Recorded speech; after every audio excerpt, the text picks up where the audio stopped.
नमस्कार। आज आपल्या आशीर्वादाने आम्ही वर्धापन दिन साजरा करत आहोत। या एक वर्षात आम्ही आपल्या सेवेत अनेक कार्यक्रम सादर केले आहेत आणि आपल्या सहकार्यामुळेच न्यूज मराठी 24/7 भारतातच नाही तर भारताबाहेर सुद्धा काही देशांमध्ये दिसते आहे। त्याचबरोबर बरेचशा टीव्हीमध्ये न्यूज मराठी 24/7 हे चॅनल इनबिल्ट आहे, जसे Sony TV, TCL TV, Honor TV, Xiaomi TV अशा बरेचशा स्मार्ट टीव्हीमध्ये इनबिल्ट आहे। विदाऊट सेट टॉप बॉक्स आता तुम्ही पाहू शकणार आहात, तेही फ्रीमध्ये। तर असेच आशीर्वाद आमच्यासोबत राहू द्या। या वर्धापन दिनानिमित्त अनेक आशीर्वाद रूपी हात आम्हाला लाभले आहेत। न्यूज मराठी 24/7च्या वतीने आपल्या सर्वांचे मी आभार मानते। कोणत्याही शुभ कार्याची सुरुवात जशी देवांच्या पूजेने होते, तशीच याही कार्यक्रमाची सुरुवात प्रथम नाट्य देवतेच्या पूजन आणि वंदन करून झाले आहे। गणपती बाप्पा मोरया, मंगल मूर्ती मोरया, वक्रतुंड महाकाय सूर्यकोटि समप्रभ, निर्विघ्नं कुरुमेदेव सर्वकार्येषु सर्वदा, अंगिकं भुवनं यस्य वाचिकं सर्ववाङ्मयं, आहार्यं चन्द्रताराधि त्वं नमो सात्विकं। गणपती बाप्पा मोरया। नमस्कार। आज न्यूज मराठी 24/7 नवीन पाऊल उचलत आहे आणि महाराष्ट्रातली सर्वात मोठी एकपात्री अभिनय स्पर्धा न्यूज मराठी 24/7 यांनी भरवली।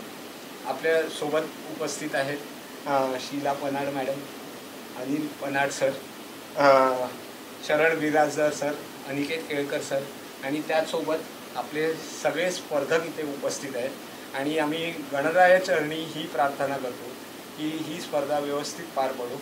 बोला गणपती बाप्पा मोरया, मंगल मूर्ती मोरया। न्यूज मराठी 24/7 हे न्यूज चॅनल समाजाचं काही देणं लागतंय म्हणून या सत्संग विवेक विचारातून आम्ही ही एकपात्री स्पर्धा आयोजित केली आहे। नमस्कार नमस्कार नमस्कार। आज आपणा सर्वांचं स्वागत आहे न्यूज मराठी 24/7 आयोजित स्पर्धेत एकपात्री अभिनय स्पर्धा, ज्याचं नाव आहे कला वैभव महाराष्ट्राचा। ही महाराष्ट्रातली आत्तापर्यंतची सर्वात मोठी स्पर्धा आहे। प्रथम पारितोषिक आहे 51,000 रुपये, द्वितीय पारितोषिक आहे 21,000 रुपये आणि तृतीय पारितोषिक आहे 11,000 रुपये। याचसोबत बरीच उत्तेजनार्थ पारितोषिके देण्यात येणार आहेत। तर अशा या स्पर्धेत परीक्षक लाभलेले आहेत शरण बिराजदार सर। न्यूज मराठी 24/7 या चॅनलला माझ्या शुभेच्छा आहेतच आणि आज वर्धापन दिनानिमित्ताने हे जे 3 दिवसाचं इव्हेंट आपण ठेवलेलं आहे एकपात्री अभिनय स्पर्धा, या स्पर्धेतील प्रत्येक स्पर्धकांना माझ्या अनेक उत्तम शुभेच्छा। धन्यवाद। अनिकेत केळकर सर। नमस्कार, मी अनिकेत केळकर। न्यूज मराठी 24/7 या चॅनलला खूप खूप शुभेच्छा। आज महाराष्ट्रातली सगळ्यात मोठी एकांकिका स्पर्धा आज 3 दिवसाच्या कालावधीमध्ये भरवलेली आहे, तेव्हा त्या प्रत्येक स्पर्धकाला माझी अशी विनंती आहे की त्यांनी परफॉर्म खूप मनापासून करावं आणि त्यांच्या पुढच्या वाटचालीसाठी त्यांना खूप खूप शुभेच्छा। न्यूज मराठी 24/7 या चॅनलच्या वर्धापन दिनानिमित्त कलावैभव महाराष्ट्राचा ही एकपात्री अभिनय स्पर्धा इथे आयोजित करण्यात आली आहे। 3 दिवस ही स्पर्धा आहे। अशाच प्लॅटफॉर्ममधून महाराष्ट्राला खूप चांगले चांगले कलाकार सापडत असतात। या स्पर्धेनिमित्त सर्व स्पर्धकांना माझ्या शुभेच्छा। तसेच 24/7 न्यूज मराठी या चॅनललाही माझ्या शुभेच्छा। असेच कार्यक्रम असंच व्यासपीठ त्यांनी चालू ठेवावं। धन्यवाद। यात लहान मोठे सर्व वयोगटातील वेगवेगळ्या स्तरातील अनेक सामाजिक जाणीवतेने वेगवेगळे कलाकार आणि एकपात्री अभिनय कलाकृती सादर करणार आहेत। याच सदिच्छेने आम्ही हा कार्यक्रम सादर करीत आहोत। ही प्रतियोगिता 3 दिवस चालणार आहे। यामध्ये स्त्रीमुक्ती संघटनेपासून ते अनेक विषय जे राजकीय सामाजिक जाणीवतेने निर्माण झाले आहेत, असे विषय आपल्याला या एकांकिका स्पर्धेतून पाहायला मिळणार आहेत। यातूनच 3 स्पर्धकांची निवड करण्यात येणार असून स्पर्धक आपल्या कलेतून विषय सादर करणार आहेत। कला वैभव महाराष्ट्राचा ही महाराष्ट्रातील आतापर्यंत सर्वात मोठी स्पर्धा आहे। या स्पर्धेचं प्रथम पारितोषिक आहे 51,000 रुपये, द्वितीय पारितोषिक आहे 21,000 रुपये आणि तृतीय पारितोषिक आहे 11,000 रुपये. यासोबतच देण्यात येणार आहे लक्षवेधी आणि उत्तेजनार्थ पारितोषिक रोख रकमेसह. या कार्यक्रमाचं वैशिष्ट्य म्हणजे इथे अनेक कलाकार आपल्या कलेची, आपल्या आत्मविश्वासाची देखील परीक्षा घेत आहेत. अनेक जण आपले मुख्य वाक्यच विसरले तर काही जण आपलं व्यक्तिमत्वही. पण हीच तर खरी एखाद्या कलाकाराची जडणघडण असते. म्हणूनच कलाकार हा नेहमीच प्रयोगशील असतो. खरंच लहान मुलांचे प्रश्न इतके निरागस असतात का? आता हा अभिनय पहा आणि याचं उत्तर आम्हालाही द्या. जाणार म्हणजे जाणार. दादा वहिनी सोबत मी पण जाणार. त्यांना नको का सोबत? लग्नात अहेर मोजायला, लक्ष ठेवायला. हेर म्हणून मी चालतो ना, मग मला म्हाताऱ्यांना का नेत नाही? मधू असो किंवा फदू असो, चंद्रच बघायला जायचे ना, मग सगळे एकत्र जाऊया. प्रत्येक गोष्टीची काय माझ्यावर बंदी? मोठ्यानाच मात्र म्हणजे सगळी संधी. परवा आमचे आजोबा एकटेच सर्कस बघून आले. आल्यावर म्हणतात कसे, वा वा, काय त्या सर्कसच्या झुलावरच्या मुली. डोळ्याचं पारणच फिटलं माझं. छान, तुमचं चांगलं आयुष्य चाललंय आजोबा. तुम्ही मुली बघा, मी जातो कीर्तनाला. उद्या आमची आजी जाऊन त्या बागेतल्या घसरगुंडीवर बसायची. नेम नाही. काल मामी आणि आम्ही एकटेच गेले फायर पिक्चर बघायला. नेलं नाही मला. मी कधी मोठा होणार ना, देव जाणे. एक ती दाढी मिशी सुद्धा अशी आहे ना, लवकर येईल तर शपथ, सदी लव सुद्धा लवकर येत नाही. मला वाटतं ना, पूर्वीचं काय बरं होतं. काही नसताना सुद्धा बालविवाह व्हायच्या, पाळण्यात असताना सुद्धा व्हायच्या. आणि इथे मी अजून माझी इथे साधी मुंज नाही झाली आहे. दर सुट्टीत म्हणतात करणार करणार, पुढे काहीच नाही. आता मी पण मुंजीचा नादच सोडलाय. अहो, सुट्टीत सुद्धा मला स्वस्त बसायला देत नाही. सारखे क्लासेस, दप्तर घेऊन माझं कासा आपलं चाललंय सारखं सारखं. आणि सगळ्यात शेवटी रात्री क्लासिकलचा क्लास. रात्री 10 वाजता आम्ही उठी उठी गोपाळा हे गाणं म्हणतो. आणि त्यात परत एक छंद वर्ग. मी काय म्हणतो, आम्हा अभ्यास ढ मुलांसाठी एखादी मंदाताई मंदवर्ग का घेत नाही? गेल्या सुट्टीभर तर मी नुसताच तबला बडवला. गुरुजींना तर नुसतीच मला वाटायचो. आता हल्ली कुठे ते सगळं तबल्याचा सराव. अंघोळच्या टायमाला पिंपो वाजवलं तेवढंच, बाकी काही नाही. यंदा गाणं मागे लागलंय. गाताना सारखा खोकला करतो मी. क्लासिकलचा खासिकल झाला माझा. अच्छी खासी तब्येत है वैसी. तंबोऱ्यात बोरा वाजले हा. अफलातून चाली लावाव्या तर मीच, बाकी कोणी नाही. कारण सगळीच चम्मत ग. उठा उठा चिवताईला, उठा उठा राष्ट्रवीर हो ची चाल लावली. चिवताईची उठली, ती काळच्या अंगावरून चाल करून गेली हा. आता मी काय म्हणतो, जो जोची गाणी तरी कशाला गोट ठेवता? अंगाई गीताला सुद्धा एखादी दणदणीत चाल लावाई होती. आ देखे जरा किसमें कितना है दम, या टाईपची गाणी लावली तर मुलं बघा कशी गप्पा झोपतील. माझी आई तर मला ढोपटून ढोपटून झोपायची. धपके खात खात छान झोप लागायची हा. पण ते बरं की माझ्या पप्पांची नाईट ड्युटी होती, नाही तर आईने त्यांना पण नसतं सोडलं. मला ना एक गोष्ट पटत नाही. माझ्या आईचं माहेरचं नाव आपटे, ते ढोपटे असलं पाहिजे होतं. अरे मी काय तुमच्याशी गप्पा करतोय? मला आता जायचंय पोहायला. तसं फारसं मी काय पोहत नाही, नुसता वाहतच असतो. सुरुवातीला तर नुसतेच पाय बुचकायचा, सर सुद्धा बुचकाळत पडायचे. एक गोष्ट आहे, गाण्यातला असो किंवा पाण्यातला, आमचा सूर नेहमीच चुकणार हे नक्कीच आहे. धन्यवाद.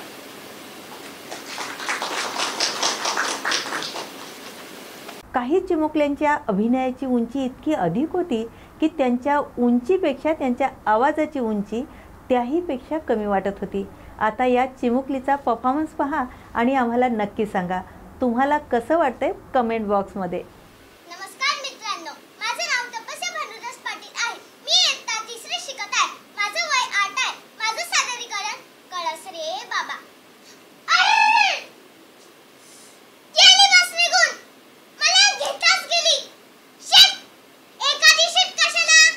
पूर्ण बसच रिकामी होती. त्यात ड्रायव्हर तरी होता की नाही त्या बसमेश्वरालाच माहिती. जाऊ दे, नाहीतरी ती गरीबच होती.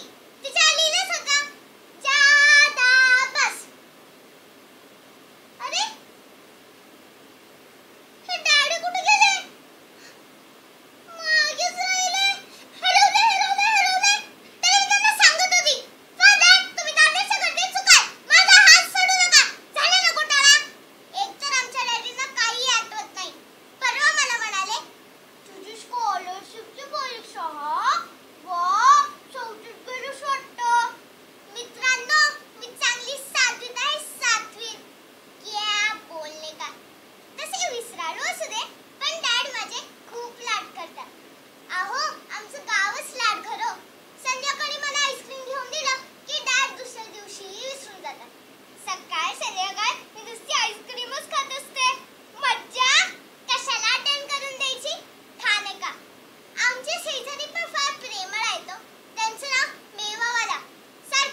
देखो इन्हें ये है ओस की बूंदे. हा परफॉर्मन्स सगळ्यांना आवडला की नाही? आवाज येतोय की नाही? हरकत नाही. बाबांना खूप त्रास देत असेल नाही, हो की नाही? अच्छा, मग काय तुमचं काय खरं नाही. मग all the best, all the best. खूप मोठी हो तू, खूप मोठी ऍक्ट्रेस होणार आहे हे मी आत्ताच सांगतोय. हिचं नाव लिहून ठेव आणि थोड्या दिवसांनी, मला वाटतं थोड्या वर्षातच ही जेव्हा सगळे दात येतील ना हिचं, की मग कुठेतरी हिरोईन म्हणून सिरियलला दिसेल 100%. All the best, all the best, all the. Thank you Aniket दादा. आणि तपस्या आता कितवीत आहे? तिसरीत आहे. आणि तिसरीत असतानाही एवढ्या लेवलची अभिनयाची मॅच्युरिटी आपल्याला कलावैभव महाराष्ट्राचा या एकपात्री अभिनय स्पर्धेत मिळालेली आहे.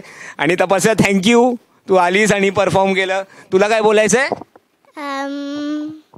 नाही, आता काय आठवत नाही. थँक्यू थँक्यू तपस्या. मेरा टॉपिक है exam fever. Exam exam exam. हे प्रभु, क्या है ये? इतने एग्जाम्स क्यों है ये? इंसान थे या शैतान थे ये एग्जाम बनाने वाले? क्यों बनाए? हमें इतना याद करना क्यों पड़ रहा है? हम लिखें फिर याद करें फिर लिखें. क्या करें? सोचें. फिर उसके बाद आते हैं इंग्लिश सब्जेक्ट पे. इंग्लिश, अंग्रेजी चले गए लेकिन अंग्रेजी छोड़ गए. अंग्रेज चले गए लेकिन अंग्रेजी छोड़ गए और फंस गए हम सारे मासूम स्टूडेंट्स. पी गई सारे हमारी इंग्लिश के खोपड़ी के सारे खून. पी गया हमारे इंग्लिश का खोपड़ी का सारा खून. क्यों है ये एग्जाम्स? क्यों पढ़ना पड़ रहा है हमें? या 3 दिवसीय एकपात्रीय स्पर्धेत अनेक रूप घेऊन अनेक स्पर्धकांनी आपली अभिनय कला दाखवली आहे. हॅलो हॅलो राजा, आवाज येतोय का साहेबांचा? पेनाच्या टोकावर इतिहास घडवला तर माझा राज तलवारीच्या पाठीवर स्वराज घडवला. तर तुमचा वेळ संपल्यानंतर मी आंबेडकर साहेबांना सुद्धा फोन लावणार आहे. हॅलो राजा, आवाज येतो ना? मी प्रथम तुम्हाला मुजरा करते राज. मला जाणीव आहे राज की आपण खूप बिझी आहात, पण खूप महत्त्वाचं बोलायचं होतं राज. मी या स्वराज्यातील एक छोटासा माडवा जाणून बोलत आहे राज. राजा, या देशात सगळं बेताल सुरू आहे राज. अरे महाराष्ट्र तर विचारूच नका. इथं 3 वर्षाच्या मुलीवर अन्याय अत्याचार होत आहे राज. मेडिकल कॉलेजमध्ये डॉक्टरीचा शिक्षण घेणाऱ्या मुलीवर सुद्धा निर्गुण अत्याचार होत आहे राज. नेते मंडळी मात्र लाल दिव्याच्या गाडीमध्ये बसून नुसतं तिकडून इकडे फिरवत होते राज. शेतकरी हवाई दिल झाले राज. घराच्या दाराला बावली लटकावी तसं घराच्या झाडाला माझा शेतकरी लटकायला लागलाय राज. आपलं आयुष्य उद्ध्वस्त करतोय राज. 70 वर्षाचा बाप 30 ते 35 वर्षाच्या मुलाच्या चितेला आग लावतोय राज. दारूसाठी आपल्या बायकोचा सौदा करायला निघायला राजा. तुम्ही जास्त दिवस जगलात नाही आणि तो 32 वर्षात कधी कोणापुढे झुकलात नाही. सेतेच्या खुर्चीसाठी हरवलो नाही राज. तुम्ही राज कधी ना कधी लाचारी विकली नाही ना, कधी स्वाभिमान गमावला नाही राज, ना कधी जनतेशी बेईमान झाले नाही. अहो भारतरत्न कायदा मंत्री आंबेडकर साहेब, माझा आवाज येतोय का? अहो तुम्ही ते रात्र दिवस मेहनत करून लिहिलेल्या संविधानाचा तपत्रक जाळले जातात. दिवस संध्याकाळ लोकांचे सिर कमल केले जातात. सेतेच्या माझा पोटी कायद्याचा गळा घोटला जातो साहेब, गळा. अरे कुठे नेऊन ठेवलाय माझा महाराष्ट्र? मी सुद्धा ते म्हणतोय. हॅलो, अहो मी बोलतेय. काय, कधी येणार घरी? जेवण, शेंग्याची डाळ आणि वांग्याचं भरीत. काय, बाहेर चायनीज खाणार? अहो घरी एवढं जेवण असताना. ठेवला, बघितलं, आमचे हे असे. मेनू ऐकला की लगेच फोन कट. आता मला सांगा, कोणी घरी चायनीज करतं का? खोबऱ्याच्या चटणीची चव त्या शेजवान चटणीला कुठं. चवीवरून आठवलं, हे आमच्या घरी खानावळीला जेवायला यायचे. मुंबईला खूप काम करायचं आणि रात्र झाली की माझ्या हातचं चाटून पुसून जेवायचे. मग मी त्यांना पटले, पण नोकरीला ते काही पटले नाही. ते म्हणायचे, अगं कसा मागू तुझा हात माझ्याकडे. बाबांना काय सांगू, नोकरी नाही, धंदा नाही. पण मीच त्यांचा हात पकडला आणि पळून आले मी त्यांच्यासोबत. आणि तुम्हाला सांगते, लक्की ठरले, लक्की. कारण आम्ही लगेचच एक पावभाजीची गाडी टाकली आणि आमच्या संसाराला सुरुवात झाली. संसाराचे सुरुवातीचे दिवस. लाज वाटते. मी तुझा राजा आणि तू माझी राणी असं म्हणायचे. आणि जेव्हा ते असं म्हणायचे तेव्हा मी त्यांच्या प्रेमात बुडून जायचे. ते माझे पाव आणि मी त्यांची भाजी. पण अचानक अडथळा आला. एक नॉनव्हेजची गाडी आली बाजूला. अहो नॉनव्हेज हो, ते काय ते अंड, कलेजी वगैरे वगैरे. अहो तसं नाही, म्हणजे दिसायला एक सुंदर कसली, मनाने करू अशी एक नॉनव्हेज सारखीच इतर जीवांवर अवलंबून राहणारी बाई आली. आता माझा भोला भाबडा पाव भाजी सोडून कलेजीकडे वळला हो. आता काहीच खरं नाही. माझ्या मसाल्यांची, कुटुंबाच्या मसाल्यांची चवच उडाली. आता तर मी खूपच संतापलेले. गेले मी माहेरी. ट्रेनमध्ये बसले. अहो बसले नाही हो, उभेच राहिले. अचानक मला आवाज ऐकू आला. मला कोणीतरी हाक मारू होतं. अय्या, हे आमचे आहो. माझ्या मागे मागे पळत पळत रडत आले. ही गंमतच झाली हो. ते काजोल सारखे हळूहळू पळतायत आणि मी शाहरुख सारखे दारातच उभी. मग मीही ठरवलं, शाहरुख सारखे हात पसरायचे. अहो इकडे आहे मी, या. अरे बापरे, अहो माझा हात पकडणार तितक्यातच खाली पडले. फार लागलं होतं त्यांना. घरी घेऊन आले. गुडघेही खूप दुखत होते. खूप सेवा केली. पण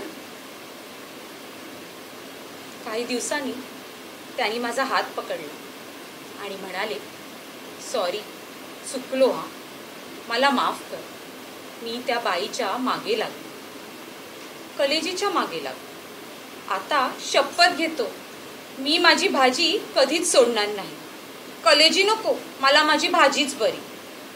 खरंच खूप छान दिवस होता तो. अय्या, अहो मी विसरलेच. ते तर म्हणालेले चायनीज खायला जाणार होते. अरे बापरे, म्हणजे आता शेजारी चायनीजची गाडी लागली की काय? चिनी वुमन.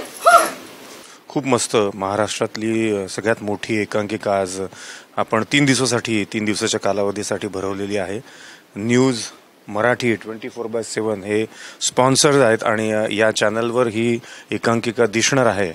तर सगळ्या व्ह्युअर्सना खूप ही पर्वणी असल्यासारखंच आहे प्रकार. माझा अभिनेता म्हणून प्रवास कसा सुरू झाला, बहुत लंबी स्टोरी आहे. मी मराठी फिल्ममध्ये आधी आलो आणि मग सिरियल केली आणि मग एक नाटक केलं होतं मी. असा हा प्रवास सुरूच आहे आणि हा प्रवास सुरूच राहणार आहे. तुम्ही आता जे नवीन कलाकार आहेत त्यांना तुम्ही काय मेसेज द्याल, काय संदेश द्याल? सगळ्यात महत्त्वाची गोष्ट म्हणजे कुठल्याही गोष्टीला एवढं हलक्यात घेऊ नका. अभिनय करणं म्हणजे गाणी ऐकताना आपण म्हणतो ना, अरे हे तो मैं भी गा सकता है, असं नसतं. खूप मेहनत असते, खूप परिश्रम असतात. त्यामागे खूप लोकांची काय म्हणतात त्याला, खूप लोक त्यामागे कार्यरत असतात. आणि जेव्हा तुम्ही नुसता टाइमपास करता आणि अरे ते नंतर करूया असं म्हणून जाता, एवढ्या हलक्यात घेऊ नका. खूप सिरियसली काम करा, मेहनत घ्या. आणि सगळ्यात महत्त्वाची गोष्ट म्हणजे आपल्या सिनियर्सना फॉलो करा. मी करेन ती पूर्व दिशा असं होत नाही. आणि सगळ्यात कामं मिळणं सध्याच्या म्हणजे सध्याच्या 21व्या शतकात खूप मुश्किल आहे. त्यामुळे पाय जमिनीवर असतील तरच कामांची संख्या वाढेल, नाही तर मग काय आरती म्हणतात हो सगळे म्हणतात तर मागणं मी पण म्हणतो, असं ते होईल नंतर.